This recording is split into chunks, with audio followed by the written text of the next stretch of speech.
Hi everyone, hope you're all well. Recently I've been thinking a lot about Elvis Presley. No particular reason, I just watched the Baz Luhrmann movie Elvis with Austin Butler a couple of days ago with my friend. I've seen it a couple of times, I saw it on the big screen. I think it's a very good movie. I think Butler done a very good job, as did Tom Hanks as Colonel Parker. If you haven't seen it, I would recommend it. The music biopic has been a popular genre in recent years, and I think that is one of the better ones. So if you haven't seen it, I would recommend it. I I'm something of a fan of Elvis in the sense that I like the man's music, but I would emphasize that I'm a moderate fan. That is to say, I like his music. I would say I know quite a bit about Elvis Presley. I've got books on him. I've got CDs. I've got not just that movie, but some of his own movies, Viva Las Vegas, and I'm enough of a fan to sort of be into Elvis, but I wouldn't call myself a super fan in the sense that I noticed, and this is perhaps worth its own video. You get this tendency for some super fans to get into a very intense defense of their music icon. You can see the same thing with Michael Jackson fans, and I've never been comfortable with celebrity worship. Um, so that's some I don't go to that extent. Um, and yeah, that's just to kind of put my cards on the table where I lie in terms of fandom. So it's a case of I appreciate the man's music. I think he was highly talented, and I think goes without saying, he was one of the most influential figures on pop culture in the 20th century. Like at the very, very top, there's only a few other names that come close. Um, Massively influential. Um, what I want to talk about is politics because I thought this would be an interesting subject. I came across a Reddit thread, and I've seen this in a few other sources, asking the question, what was Elvis Presley's politics? And within the American context, was he a Republican or a Democrat? Was he liberal or conservative? That's actually quite a complex question. And if you know anything about Elvis Presley, you'll know that it's not a clear cut answer. So, what we can do, that like a lot of artists, Elvis was careful not to make his politics too public. And we still see that today. I mean, despite this perception that celebrities are always putting their politics out there, it's not always the case. I can think of some prominent musicians that are a bit cautious about being overtly political. Um, Although perhaps it's a bit more today, we see it more. I don't know. In this video, I want to focus specifically on musicians. Obviously, actors and sports people can also be political, um, but I want to focus specifically on musicians. In the world of acting, I think it's fair to say Hollywood is overwhelmingly pro Democrat. There's only a relatively small number of actors who would be outwardly quite conservative. I think of Clint Eastwood, Mickey Rourke, John Voight. There's a few others, but most Hollywood actors tend to be quite socially liberal, pro Democrat. In the world of music, it's not that clear cut. And this may be because with actors, they play different roles. With musicians, it's perhaps more personal. It's more about whatever their genre is, whatever their music is. It's very, very personal to them. Whereas actors play different roles by definition of their job. So perhaps that's the difference. Perhaps that's why actors can afford to be a little bit more political. Um, because if they polarize someone with a statement, it may affect the box office of a particular film, but I'm not sure that it would have the same effect on how they are seen as an actor. Whereas with a musician, like I say, it's very personal. So I understand it is a bit risky. On the other hand, I think asking someone to never divulge their politics, to never express their conviction, is a bit unreasonable. It's a bit unrealistic as well because if they're a public figure and they see injustice in society, they might think, well, my fame could maybe, maybe I could use my influence in a positive way to advocate for this particular thing. Um, so I'm going to start off with Elvis Presley and then look at some other examples, because I think that I don't really agree with the notion that artists should never be political. I understand it can be polarizing, and certainly if there was someone I looked up to and admired and then they came out with a political position I really disagreed with, in all honesty, I would be somewhat disappointed, but I'd also accept that that is their right. Because the thing about free expression is for everyone, including the famous. Um, so if you're truly a fan of someone, I think you should respect their right to have a conviction. I suppose the counter argument would be many people don't have the platform they have, so they're polarizing people by being very political. But I don't know. I veer more on the side of free speech. If people want to no longer buy their albums or download the music because they don't like the politics, that's up to them. That's also free choice, right? But I'm not a fan of cancel culture. I don't believe that someone should be cancelled because of the politics. Now, if their politics happens to be very controversial, then a backlash is inevitable. But I would say it depends on what that is. I mean, if they come out with an overtly bigoted viewpoint, then they can't really complain about a backlash in that regard. But if they're simply saying, I mean, let me give an example here before getting into the specific artists. If there was a musician who was a strong Trump supporter, I'm a big Trump critic. I would say, okay, I'm going to disagree with that person. And if they're coming out with talking points that are, promoting Trump's policies, then I think that they should expect a backlash. But that isn't the same as saying they don't have a right to their opinion. It's just a reality that Trump is a deeply polarizing president. So his supporters are therefore going to be polarizing if they're in the public eye. Talking of music, incidentally, Sabrina Carpenter, I don't really know her well as a musician, but I understand Trump has used her music in one of the videos about ICE raids. And when she responded to this and said, "Do not use this in your evil campaign," that's not verbatim, but it was along those lines. Trump responded with, accusing her of wanting to protect rapists and other criminals. But this is typical Trumpian, it's a distortion. It's her music. It's her music. So whatever your views on the immigration issue, Trump had absolutely no right, or his administration had absolutely no right to use her music without permission. I hope she sues him. Since he's so fond of that himself, I hope he gets a taste of his own medicine. I mean, if I was a musician and I saw my music being used for the ICE raids, I wouldn't be happy about it. So I don't blame her.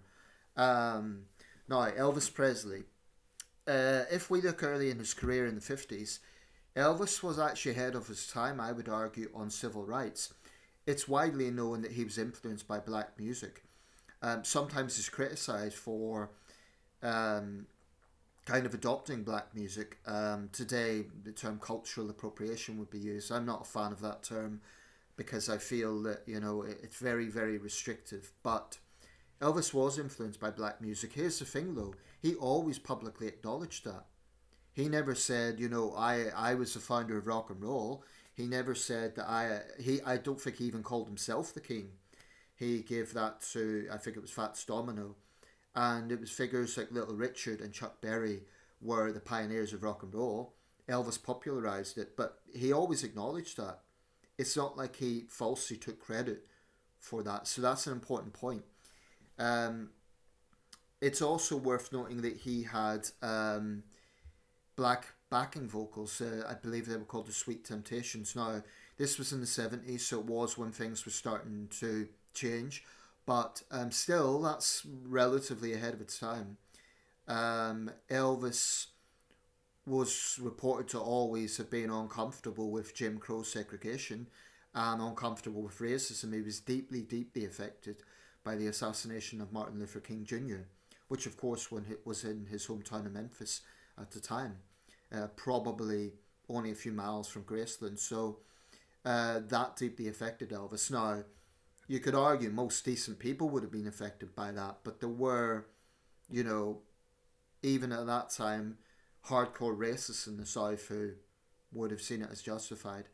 Um, so I think Elvis was ahead of his time on civil rights because think about this: he was a white boy in the Jim Crow South, and he was taking positions that wouldn't have necessarily been the mainstream, you know, against racism. Now, it would be false to say Elvis was some sort of major civil rights leader. He wasn't, but his positions in that would suggest a more liberal angle, liberal by today's standards, or rather liberal by the standards of the time. Today, it's just being a decent person. Um, I'm not sure we'll weigh too much on that though, because Charlton Heston was also a supporter of the civil rights movement. He attended the March on Washington. Heston, of course, became an ultra conservative and I believe the honorary chairman of the NRA. So I'm not sure that's exactly, you know, to me, that's just a case of being a decent human being. It's not exactly a left right thing. Um, my instinct, honestly, would be Elvis, if anything, would be slightly more Republican. But like I said, we'll never know. He, like I say, he was always careful not to divulge his politics in public. He never publicly endorsed the Republicans or Democrats, except I think he supported Adlai Stevenson in 1956, the Democrat candidate, but that was very early on in his career. He famously visited Richard Nixon. This was actually the subject of a film with Kevin Spacey and Michael Shannon, where he apparently tried to get an unofficial role in some sort of law enforcement and never materialized. Elvis was disillusioned with the way America was going at that time.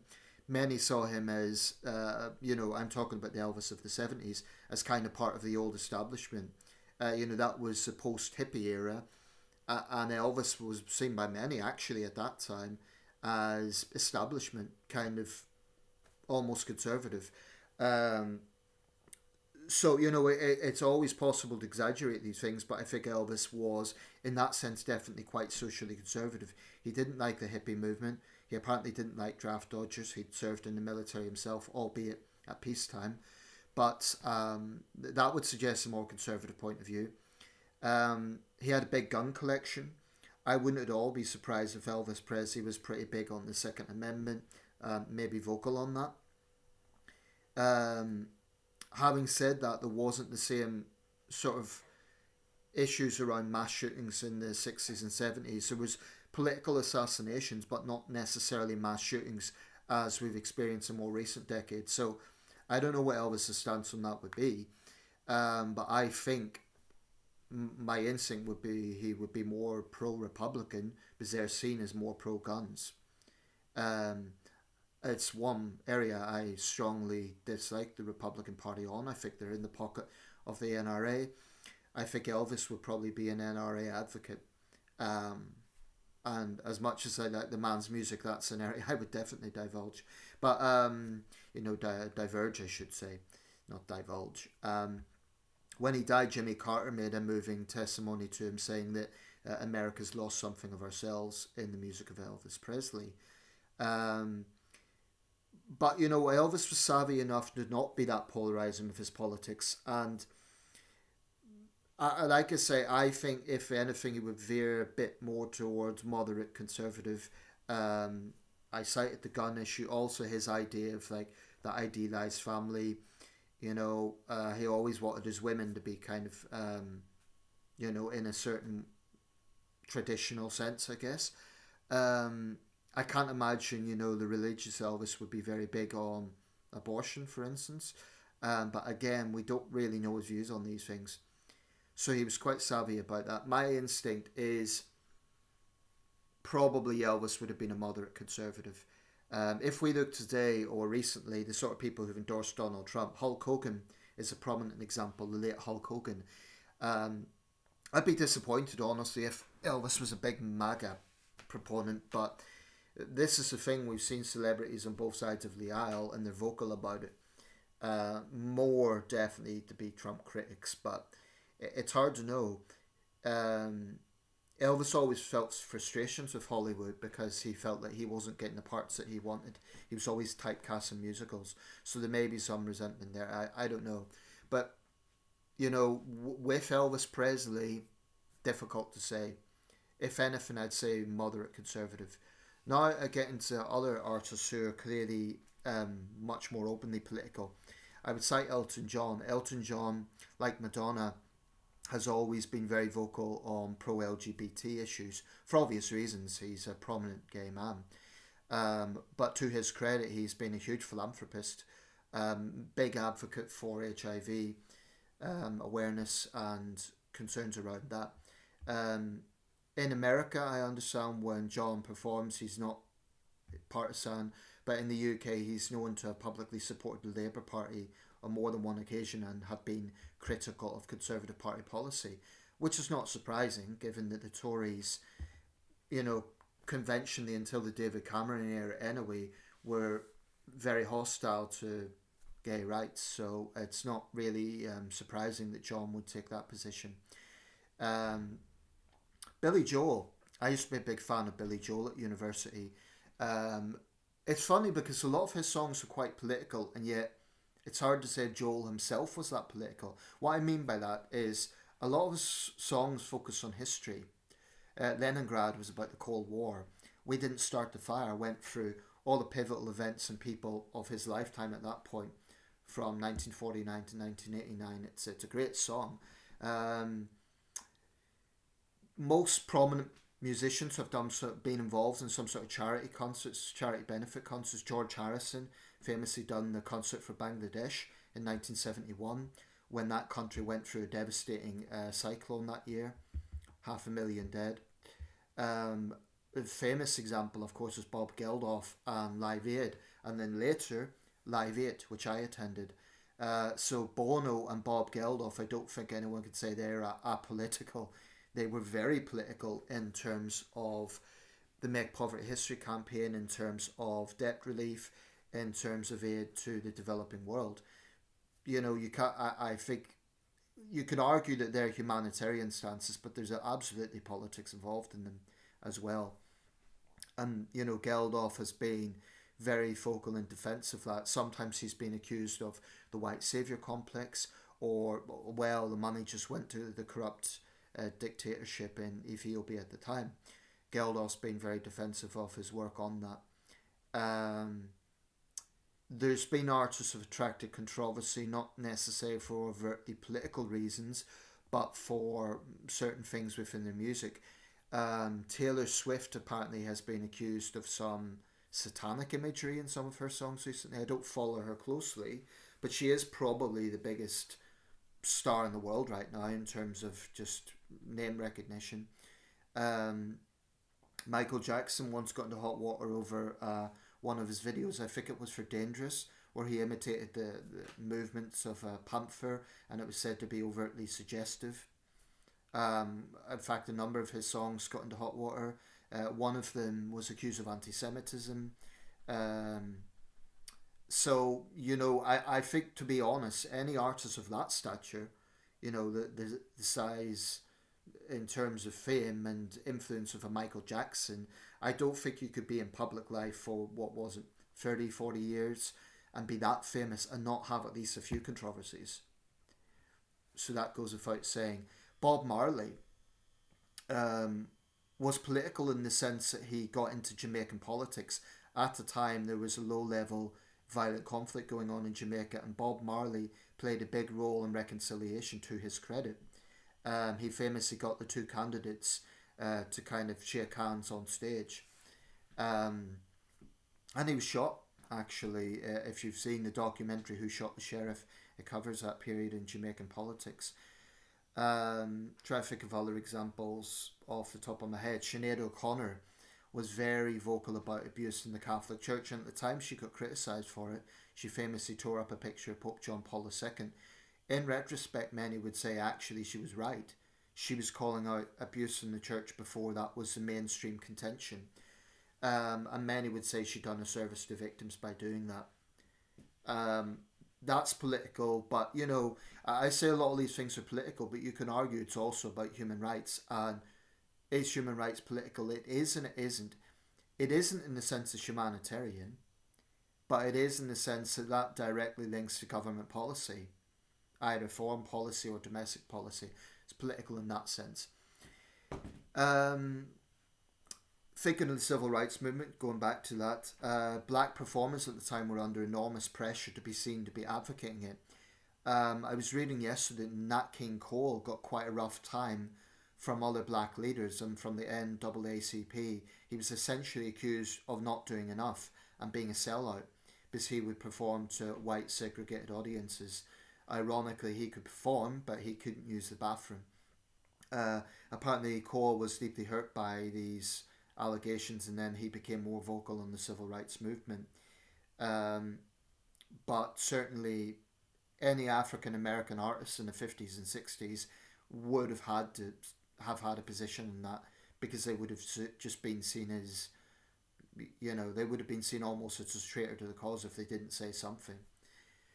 Um, and that we've seen that a little bit recently. There's been this expectation for celebrities to take a position on Me Too or Black Lives Matter, and I think both movements have been divisive. I think Black Lives Matter at times has been quite racist itself. There's examples I could cite of Black Lives Matter chapters coming out with overtly anti-white statements, which are just polarizing. Me Too, I think, had legitimate background, absolutely, but I agree with Liam Neeson. It became a bit of a witch hunt, actually. So there is this unhealthy groupthink with social movements whereby celebrities especially, are expected to just conform to a certain way of thinking. I don't agree with that. I just don't. If you disagree with what someone's position is, you don't have to buy the records. You don't have to go to see the movies. You don't have to support them if they are a sports person. But musicians, this idea that they can't be political, music often does have powerful political undertones. So I don't know how you can make a disconnect and say they can never be political. I get that it can be polarizing. In fact, talking to music and politics, there's a new controversy with the Eurovision. Apparently 4 countries have pulled out. And if I've got this right, it's the Netherlands, Spain, Ireland, and I think it's Slovenia, but I'm not 100% sure about that, on the grounds that Israel has been allowed to enter. What the organisers say is that Israel's broadcasting corporation is independent from the Israeli government, and they have actually been critical of Netanyahu. I've mixed views on this. Part of me thinks it's not fair to punish an artist simply for their nationality. They're not responsible for what the government does. Another part of me thinks, well, if Russia was blocked from the Eurovision, maybe the Russian performers are critical of Putin, but they're being punished for their nationality. Then is it really that right that Israel gets to perform when Israeli forces have killed thousands, literally thousands of Palestinian civilians? So, it's a political thing. There's other examples. I'm going to try and stick with musicians, but I know Richard Gere has been controversial in China because he's been very outspoken on human rights on Tibet and other areas. I give him credit for that. I give credit to anybody who stands up to the Chinese Communist Party, because I think their record is utterly appalling. Another example is Bjork. She famously got in hot water in China for shouting Free Tibet. There's been other examples. Paul McCartney once said Ireland for the Irish. Now, I would suggest in that situation he was disregarding the democratic will of people in Northern Ireland. You'll know my accent. So I think it is important that artists, if they're going to speak out in politics, they do need to understand the issues rather than just jumping on a bandwagon or having a loose idea of what they're talking about. I have no problem with them speaking out as long as they actually understand what they're talking about. And sometimes a critique might be that they're public figures and they're speaking out when they don't actually know all the details. And maybe that's where a controversy can lie. A lot of artists have been very, very vocal in support of Ukraine. I'm very vocal in support of Ukraine, so obviously I give them credit for that because they're using their influence in a positive way. That is important because there's a huge amount of disinformation out there, pro-Russia propaganda. So as far as I'm concerned, any influence that goes the other way is a good thing. I'm going to wrap this up, but I'm sure there's many other examples that I haven't cited here. I would say compared to the world of acting, musicians are a little bit more careful, simply because their music's more personal and they know that can polarize. But by the same token, the fact that it is personal maybe means they feel that they have a right to be political. Another example, Ted Nugent, the country star, very vocal NRA guy. You know, I think I don't like the guy, right? So that's my decision. I know his politics on the NRA. I think he's got a callous disregard for victims of gun violence.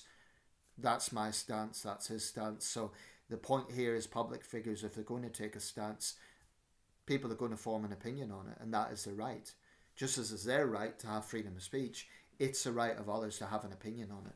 That's the point about freedom of speech. It works both ways, or at least it should. So just because someone is deciding to no longer buy someone's records doesn't mean they're being cancelled. I would also suggest that, you know, if a radio station decides they're not going to play music anymore, is that cancel culture? Or is it just a matter of free conscience? I mean, let's say a radio station decides they're not going to play some rap record because it's full of homophobic or misogynistic lyrics. Is that really depriving the rapper of free speech, or is it the freedom of conscience of the radio station to say, no, we don't want to be associated with that sort of message? You know, they can go to another radio station, for example. So this opens up some interesting questions. But basically, music and politics, I think it's naive to say the two should just be totally separated, in my opinion. I do recognise that if a musician is overtly political, that might make them polarising. But, you know, that's... there was a British musician, I'm trying to remember his name now, in one of our big bands, like one of the big rock bands in the 70s.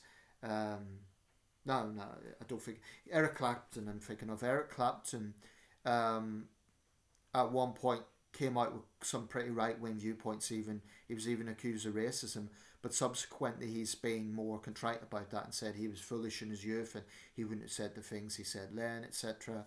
Although he's still considered to be quite conservative in his viewpoints, which is his right. But that would be an example of a musician who retrospectively has been scrutinised for what his politics were at one point. There's also there's another artist, but I don't want to say the wrong person, so I won't. Whose politics is very forthright, and another British musician. I'm thinking of very right wing viewpoints. His name begins with M. I don't want to say the wrong person, so I'm not going to say it because I might get the wrong person. But anyway, let me know your thoughts. Music and politics. Do you think they should never ever mix, or do you think it's inevitable that they will at some point? I go for the latter. And because I believe in free speech, I think musicians should be allowed to voice their opinions. However, others have a right to criticise them on that. Let me know your thoughts.